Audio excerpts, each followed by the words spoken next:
আচ্ছা, নিৰ্বাচনত এবাৰ তেওঁ 1 লাখ ভোটত জয়ী হ'ম বুলি তেওঁ ইতিমধ্যে কৈছে। 1 লাখ ভোট জিকিব হ'লে তেওঁৰ চাগে পাহৰি গ'ল নেকি, এইটো বিধানসভাৰ নিৰ্বাচনে, এইটো মানে MP ইলেকশ্যন নহয়, সেইকাৰণে তেওঁ ভুল হ'ল কিবা।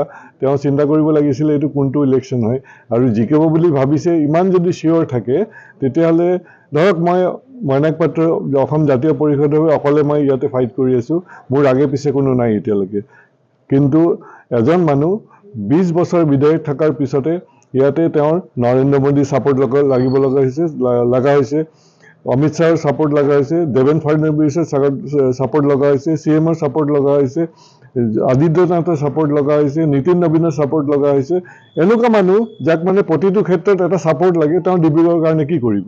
তেওঁৰ ছাপোৰ্ট নহ'লে থিয় হ'বই নোৱাৰে। কিবা এটা ক'লে যদি মানুহ আহে, কিবা যদি তেওঁ বিচাৰে, তেতিয়া লগে লগে ক'ব, মই ওপৰৰ পৰা এইটো সুধি আহিব লাগিব, তাৰপিছতে মই কিবা এটা কৰিম। তেনেকুৱা ধৰণৰ যদি বিধায়ক ইয়াতে হয়, তেতিয়াহ'লে ডিব্ৰুগড়বাসীৰ উন্নতি কেতিয়াও হ'ব নোৱাৰে। 30 তাৰিখে মুখ্যমন্ত্ৰী আহি জন আশীৰ্বাদ যাত্ৰা নাই, কোনো প্ৰভাৱ নপৰে এইটো। যিখিনি মানুহ ভোট দিব, মানে তেওঁ অলৰেডি চব মানুহে, ডিব্ৰুগড়ৰ চব মানুহে, ডিব্ৰুগড়বাসী ৰাইজক মই মানে জনাইছোঁ যে তেওঁক মানে আশা কৰিছোঁ যে তেওঁলোকে বিবেক ভোট দিব, আৰু বিবেক ভোটৰ যিটো আছে তেওঁলোকে অলৰেডি ঠিক কৰি লৈছে কাক ভোট দিব। এইটো এতিয়া এই মমেণ্টত কোনো মানুহ নিজৰ স্থিতিৰ পৰা বদলি হৈ নাযায়।